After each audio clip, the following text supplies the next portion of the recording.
Hello ವೀಕ್ಷಕರೇ, welcome back to ಸರ್ಸು vlogs. ಇವತ್ತಿನ ವಿಡಿಯೋದಲ್ಲಿ ನಾವು ಸೂಪರಾಗಿರ್ತಕ್ಕಂಥ ಒಂದು ಬ್ರೇಕ್ಫಾಸ್ಟ್ ರೆಸಿಪಿನ ಯಾವ ರೀತಿ ರೆಡಿ ಮಾಡ್ಕೊಳ್ಳೋದು ಅನ್ನೋದನ್ನು ನೋಡೋಣ.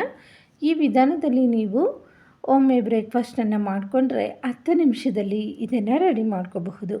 ಈ ಪೇಸ್ಟನ್ನಂತೂ ನೀವು ರೆಡಿ ಮಾಡಿಟ್ಕೊಂಡ್ರೆ ತಿಂಗಳಾನುಗಟ್ಟಲೆ ನೀವು ಈ ಬ್ರೇಕ್ಫಾಸ್ಟನ್ನು ರೆಡಿ ಮಾಡ್ಕೋಬಹುದು. ಕ್ವಿಕ್ಕಾಗಿ ಈಸಿಯಾಗಿರ್ತಕ್ಕಂಥ ರೆಸಿಪಿ, ಕೆಲಸಕ್ಕೆ ಹೋಗೋ ಹೆಣ್ಮಕ್ಳಿಗೆ ಹಾಗೆ ಬ್ಯಾಚುಲರ್ಸ್ಗೆ ದಿ ಬೆಸ್ಟ್ ರೆಸಿಪಿ ಅಂತ ಸಹ ಹೇಳ್ಬಹುದು. ಯಾರಿಗೆಲ್ಲ ಈ ರೆಸಿಪಿ ಇಷ್ಟ ಆಗುತ್ತೋ ಅನ್ನೋರು ವಿಡಿಯೋ ಕೊನೆ ತನಕ ನೋಡಿ. ಒಂದು ಲೈಕ್ ಕೊಡೋದನ್ನು ಮರಿಬೇಡಿ. ಯಾರೆಲ್ಲ ಫಸ್ಟ್ ಟೈಮ್ ನನ್ನ ಚಾನಲನ್ನು ನೋಡ್ತಾ ಇದ್ದೀರಾ ಪ್ಲೀಸ್ ಸಬ್ಸ್ಕ್ರೈಬ್ ಮಾಡಿಕೊಂಡು ಸಪೋರ್ಟ್ ಮಾಡಿ. ಈ ರೆಸಿಪಿನ ಮಾಡ್ಕೊಳ್ಳೋದಕ್ಕೆ ನಾವು ಪುದೀನ ಒಂದು ಕಟ್ಟನ್ನು ತಗೊಂಡು ಶುದ್ಧ ಮಾಡಿಕೊಂಡು 2ರಿಂದ 3 ಸತಿ ತೊಳೆದಿಟ್ಕೊಂಡಿದ್ದೀನಿ. ಇದನ್ನು ಒಂದು ಮಿಕ್ಸಿ ಜಾರ್ಗೆ ಸೇರಿಸ್ಕೊಳ್ಳೋಣ. ನಾನಿಲ್ಲಿ ಒಂದು 3 ಹಿಡಿಯಷ್ಟು ಪುದೀನನ ತಗೊಂಡಿದ್ದೀನಿ. ಇದರ ಜೊತೆ ನಾವು ಸ್ವಲ್ಪ ಕೊತ್ತಂಬರಿನ ಸಹ ನೀಟಾಗಿ ತೊಳೆದು ಸೇರಿಸ್ಕೊಳ್ಳೋಣ. ಈ ರೀತಿಯಾಗಿ ನೀವು ಪುದೀನ ರೈಸನ್ನು ಒಮ್ಮೆ ಟ್ರೈ ಮಾಡಿ. ಯಾವಾಗಲೂ ಇದೇ ಮೆಥಡನ್ನು ಫಾಲೋ ಮಾಡ್ತೀರ.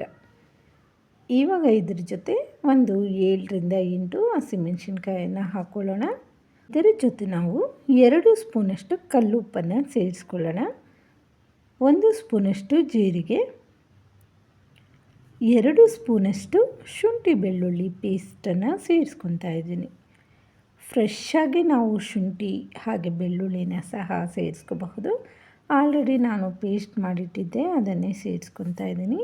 ಇವಾಗ ಸ್ವಲ್ಪ ನೀರನ್ನು ಸೇರಿಸ್ಕೊಂಡು ಇದನ್ನು ಚೆನ್ನಾಗಿ ರುಬ್ಕೊಬರೋಣ.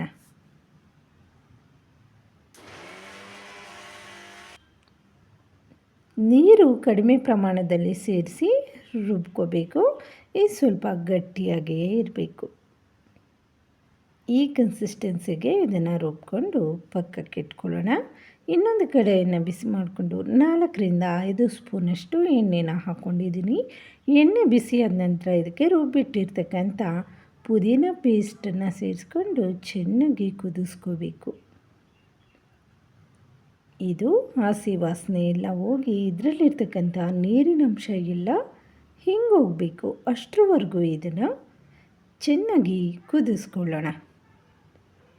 ಇದನ್ನು ಸ್ವಲ್ಪ ಹೊತ್ತು ಮುಚ್ಚಿ ಕುದಿಸ್ಕೊಳ್ಳೋಣ. ಇಲ್ಲಾಂದರೆ ಎಣ್ಣೆ ಮೇಲೆ ಸಿಡಿತಾ ಇರುತ್ತೆ.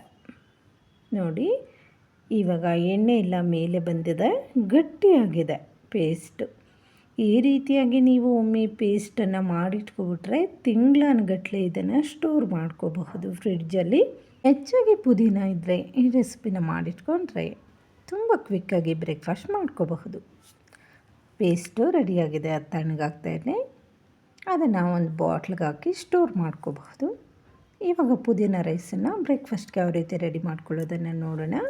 ಕಡೆಗೆ ಎಣ್ಣೆ ತುಪ್ಪನ ಸೇರಿಸ್ಕೊಂಡು ಸಾಸಿವೆ ಜೀರಿಗೆನ ಸೇರಿಸ್ಕೊಂಡಿದ್ದೀನಿ. ಜೊತೆಗೆ ಕಡಲೆಬೇಳೆ 1 ಸ್ಪೂನಷ್ಟು ಹಾಕ್ಕೊಂಡು ಅದು ಸ್ವಲ್ಪ ಕೆಂಬಣ್ಣ ಬಂದ ನಂತರ ಇದಕ್ಕೆ ಕ್ರಷ್ ಮಾಡಿಟ್ಕೊಂಡಿರ್ತಕ್ಕಂಥ ಸ್ವಲ್ಪ ಬೆಳ್ಳುಳ್ಳಿ, 4 ಲವಂಗ, 2 ಚಕ್ಕೆ ಪೀಸನ್ನು ಸೇರಿಸ್ಕೊಂಡಿದ್ದೀನಿ. ಇದರ ಜೊತೆಗೆ ನಾನಿಲ್ಲಿ 2 ಹಸಿಮೆಣಸಿನ್ಕಾಯಿನ ಕಟ್ ಮಾಡಿ ಸೇರಿಸಿದ್ದೀನಿ. ಸ್ವಲ್ಪ ಕರಿಬೇವಿನ ಸೊಪ್ಪು. ಇವಾಗ ಇದಕ್ಕೆ ನಾವು ಗೋಡಂಬಿನ ಸೇರಿಸ್ಕೊಳ್ಳೋಣ. ಇವೆಲ್ಲ ಚೆನ್ನಾಗಿ ಫ್ರೈ ಮಾಡ್ಕೊಳ್ಳೋಣ. ಮೀಡಿಯಮ್ ಸೈಜ್ ಇರ್ತಕ್ಕಂಥ ಒಂದು ಈರುಳ್ಳಿನ ಸಹ ಸೇರಿಸಿ ಫ್ರೈ ಮಾಡ್ಕೊಂಡ ನಂತರ ಇದಕ್ಕೆ ಒಂದು ನಾಟಿ ಟೊಮೊಟೊವನ್ನು ಕಟ್ ಮಾಡಿ ಸೇರಿಸ್ಕೊಂಡು ಚೆನ್ನಾಗಿ ಇದನ್ನು ಸಾಫ್ಟ್ ಆಗೋವರೆಗೂ ಬೇಯಿಸ್ಕೊಳ್ಳೋಣ. ಇದಕ್ಕೆ ಸ್ವಲ್ಪ ಉಪ್ಪನ್ನು ಸೇರಿಸ್ಕೊತಾ ಇದ್ದೀನಿ. ಉಪ್ಪನ್ನು ನೋಡ್ಕೊಂಡು ಸೇರಿಸ್ಕೊಳ್ಳಿ. ಪುದೀನ ಪೇಸ್ಟ್ಗೂ ಸೇರಿಸಿರ್ತೀವಿ, ಜೊತೆಗೆ ಅನ್ನಕ್ಕೂ ಹಾಕಿರ್ತೀವಲ್ವಾ, ಅದಕ್ಕೆ ನೋಡಿಕೊಂಡು ಉಪ್ಪನ್ನು ಸೇರಿಸ್ಕೋಬೇಕು. ಇವಾಗ ಮಾಡಿಟ್ಟಿರ್ತಕ್ಕಂಥ ಪುದೀನ ಪೇಸ್ಟನ್ನು ಒಂದು ದೊಡ್ಡ ಸ್ಪೂನಷ್ಟು ಹಾಕ್ಕೊಂಡು ಇದರಲ್ಲಿ ಚೆನ್ನಾಗಿ ಮಿಕ್ಸ್ ಮಾಡ್ಕೊಬಿಟ್ರೆ ಗೊಜ್ಜು ರೆಡಿ ಆಗುತ್ತೆ. ಇದಕ್ಕೆ ಅನ್ನನ ಸೇರಿಸ್ಕೊಂಡು ನೀಟಾಗಿ ಮಿಕ್ಸ್ ಮಾಡ್ಕೊಬಿಟ್ರೆ ಬೆಳಗ್ಗಿನ ತಿಂಡಿಗೆ ಟೆನ್ಷನ್ ಇಲ್ದಿರ ಪುದೀನ ರೈಸು ರೆಡಿಯಾಗಿಬಿಡುತ್ತೆ. ಎಷ್ಟು ಕ್ವಿಕ್ಕಾಗಿ ಆಗುತ್ತೆ ಗೊತ್ತಾ. ಈ ರೀತಿ ಪುದೀನ ಹೆಚ್ಚಾಗಿರುವಾಗ ನಾವು ಪೇಸ್ಟನ್ನು ಮಾಡಿ ರೆಡಿ ಇಟ್ಕೊಬಿಟ್ರೆ ಒಗ್ಗರಣೆ ಮಾಡಿಕೊಂಡ್ರೆ ಸಾಕು, ಬ್ರೇಕ್ಫಾಸ್ಟನ್ನು ರೆಡಿ ಮಾಡ್ಕೋಬಹುದು. ಟೇಸ್ಟ್ ಅಂತೂ ಅಮೇಝಿಂಗ್ ಆಗಿರುತ್ತೆ. ಇದರ ಜೊತೆ ನಾವು ಹಸಿ ಕೊಬ್ಬರಿ ತುರಿ ಹಾಗೆ ನಿಂಬೆಹಣ್ಣಿನ ರಸನ ಸಹ ಬೇರೆಸ್ಕೊಂಡು ತಿಂದರೆ ತುಂಬ ಚೆನ್ನಾಗಿರುತ್ತೆ. ಹಾಗೇನೂ ಸಹ ಸೂಪರಾಗಿರುತ್ತೆ. ಉಳಿದಿರ್ತಕ್ಕಂಥ ಪೇಸ್ಟನ್ನು ನಾವು ಒಂದು ಗ್ಲಾಸ್ ಕಂಟೈನರಲ್ಲಿ ಹಾಕಿ ಫ್ರಿಡ್ಜಲ್ಲಿ ಇಟ್ಕೊಂಡ್ರೆ ಯಾವಾಗ ಬೇಕೋ ಆವಾಗ ಯೂಸ್ ಮಾಡಬಹುದು. 1 ತಿಂಗಳವರೆಗೂ ಇದನ್ನು ನಾವು ಬಳಸ್ಕೋಬಹುದು. ತುಂಬ ಚೆನ್ನಾಗಿರತ್ತೆ. ವೀಕ್ಷಕರೇ, ಇದಾಗಿತ್ತು ಇವತ್ತಿನ ವಿಡಿಯೋ. ನೆಕ್ಸ್ಟ್ ವಿಡಿಯೋ ಒಟ್ಟಿಗೆ ಮತ್ತೆ ಸಿಗೋಣ. Thank you for watching.